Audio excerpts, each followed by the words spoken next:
तो आज हम शुरू करते हैं किरचॉफ लॉ। किरचॉफ लॉ क्या कहता है? किरचॉफ लॉ के बारे में हम पढ़ेंगे। किरचॉफ का जो फर्स्ट लॉ है और जो सेकंड लॉ है किरचॉफ का, वो दोनों लॉज आज हम डिस्क्राइब करेंगे।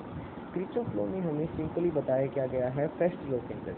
फर्स्ट लॉ के अंदर बताया गया है, according to this law the algebraic sum of various current at the junction in the electric current is always in electrical circuit is always 0।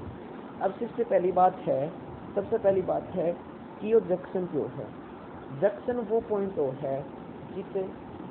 Point है जिस सारी वायर टोटली कंबाइन करी वो जंक्शन है, जिसका भी नोड रिवोल्ट का हाँ वो अपना जंक्शन है। तो यो ला के क्या है, करंट को वेरियस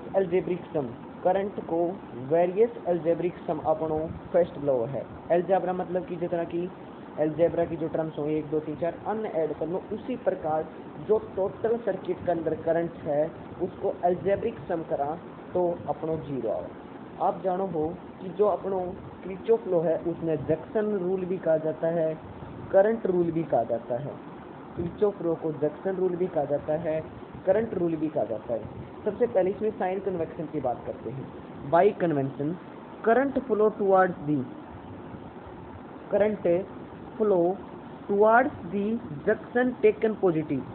जहाँ साइड जंक्शन की साइड करंट फ्लो करे, मतलब कि या वाली साइड है तो या जो साइड है या पॉजिटिव लेनी है, अवे करे तो या साइड नेगेटिव लेनी है। अवे करे जैसा कि इस साइड जा है, अवे जा है तो यह साइड आप नेगेटिव लेनी है अकॉर्डिंग टू किरचॉफ लॉ। जितना कि देखो using junction rule I1 minus I2, मतलब कि आप इन अवे दी जंक्शन आवे तो पॉजिटिव लेनी है, फार दी जंक्शन जावे तो नेगेटिव लेनी है। तो I1 अवे दी जंक्शन आवे है या नेगेटिव लेनी पड़ेगी, और I2 अपनी जंक्शन से दूर जाओ है तो इसमें आप इन पॉजिटिव लेनी पड़ेगी, पॉजिटिव I2 और I3 पॉजिटिव लेनी पड़ेगी। It means total current flow through the junction is equal to the total flow away the junction. मतलब कि हाँ यह बात सही क्या है, जितनों भी total the sum of current entering the junction is always equal to the sum of current leaving the junction. फिर से the sum of current entering in the junction, मतलब कि इस एंटर में करंट इस जंक्शन या नोड में enter कर रहा है उतना ही इक्वल होगा जब करंट वापिस इससे बाहर जाएगा। इक्वल होगा the sum of current entering the junction is equal to the sum of current leaving the junction. ये किरचॉफ का फर्स्ट लॉ कहता है। ये लॉ सपोर्ट करता है law of conservation of charge. जो नेक्स्ट बात करेंगे ना इसके अंदर किरचॉफ का सेकंड लॉ, जिसके अंदर जो हमारा लॉ कौन सा जोड़ करेगा, कंजर्वेशन ऑफ एनर्जी का जो लॉ है वो डिटरमाइन करता है। तो शुरू करते हैं। हमारा तो सेकंड लॉ है जो बेसिकली बहुत ज़्यादा इंपॉर्टेंट लॉ है, ऊपर ये दिख नहीं रहा। तो इस लॉ को सबसे पहले हम पढ़ते हैं। उसमें क्या देखा था, the algebraic sum of total current in the circuit is always equal to the 0। इसमें क्यों है, the algebraic sum of change in potential difference across any close loop is equal to the 0। मतलब कि टोटल जो अपनो potential change of potential difference है वो 0 के इक्वल होंगे। या की दूसरी डेफिनेशन है जो आप यह भी लर्न कर सकते हो, बट इम्पोर्टेंट यही है, the algebraic sum of change in potential across any close loop is equal to the 0। ये इस लॉ को सिंपली उस लॉ को हम कहते थे current law, junction law, Kirchhoff first law. तो इस लॉ को Kirchhoff second law, voltage law, loop मतलब कि लूप का भी जो जिक्र है वो भी समझाऊंगा मैं। लूप का जो क्या जिक्र चल रहा है इसके अंदर, लूप का जिक्र भी हम पढ़ेंगे। लूप बार बार इस जो किरचॉफ के सेकंड लॉ में है वो लूप का जिक्र क्यों हो रहा है। तो सबसे पहले देखते हैं, ये आपको सपोर्ट करता है law of conservation of energy को सपोर्ट करता है किरचॉफ का जो सेकंड लॉ है। First law of conservation of heat को प्रोड्यूस करता है, हीट को, ठीक है। इसके अंदर देखो ये एक डायग्राम है, इससे आप किरचॉफ का सेकंड लॉ पढ़ सकते हो। देखिए सबसे पहले इजीली देखिए, for the given circuit current, देखो सिंपली देखो करंट इस साइड जा है इस डायरेक्शन में, तो यो एंड पॉजिटिव एंड होगो, यो एंड नेगेटिव होगो।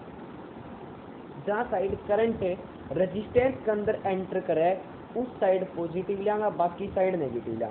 इस साइड देखो बैटरी को शॉर्ट टर्मिनल नेगेटिव, बैटरी को शॉर्ट टर्मिनल नेगेटिव, बैटरी को long terminal positive.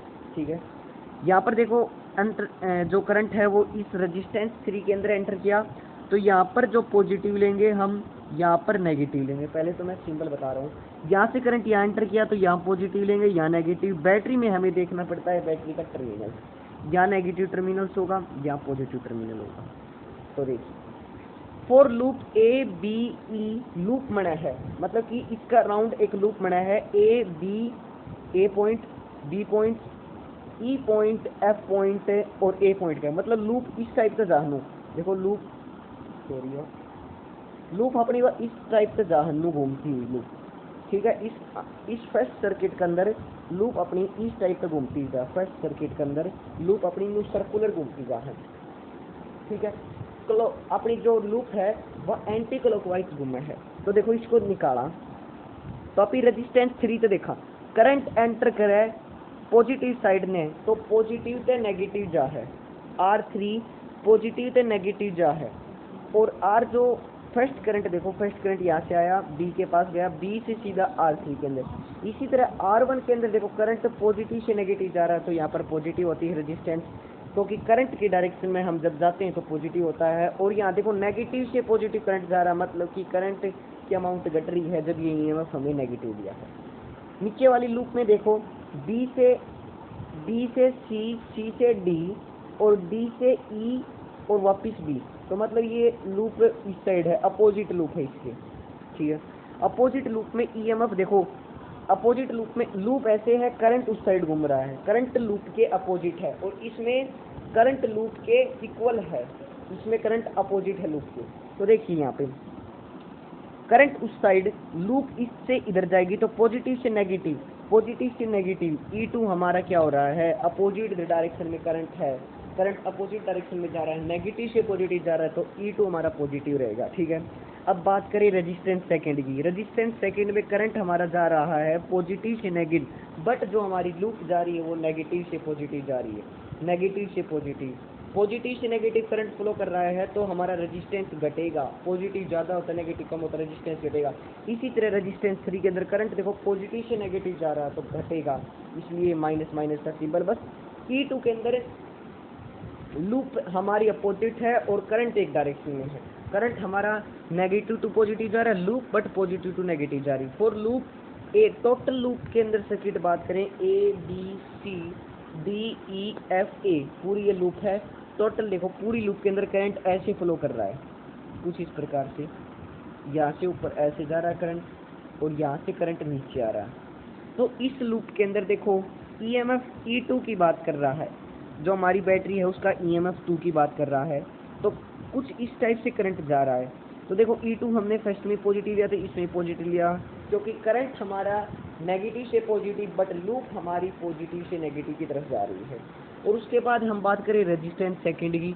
Resistance second हमारा नेगेटिव होगा, क्योंकि हमारा करंट कहाँ से कहाँ जा रहा है, पॉजिटिव से नेगेटिव जा रहा है, घट रहा है। और I1 R1 देखो I1 R1 यहाँ से पॉजिटिव था फर्स्ट लूप में, थर्ड लूप में हमारा R1 भी पॉजिटिव रहेगा और EMF भी सेम है। यहाँ से देखो E1 करंट कहाँ से कहाँ जा रहा है, नेगेटिव से पॉजिटिव जा रहा है, बढ़ रहा है। ठीक है, ये हमारा का जो टॉपिक था किरचॉफ लॉ। किरचॉफ लॉ में सबसे पहले एक बार थोड़ा सा मैं रिकॉल करा देता हूँ। किरचॉफ लॉ सबसे पहले क्या कहता है, फर्स्ट लॉ, जो फर्स्ट रूल है किरचॉफ लॉ को हम जैक्सन रूल या करंट रूल के नाम से जाने जाते हैं। इसके अंदर सबसे पहले हम देखते हैं according to this rule algebraic sum of current at any junction in the second law of Kirchhoff में क्या होता है, algebraic sum of change of potential difference is known as Kirchhoff law। ये दोनों Kirchhoff law हैं। अगली video में हम इसके बाद हम इनके क्वेश्चन करेंगे। आज के लिए बस इतना है।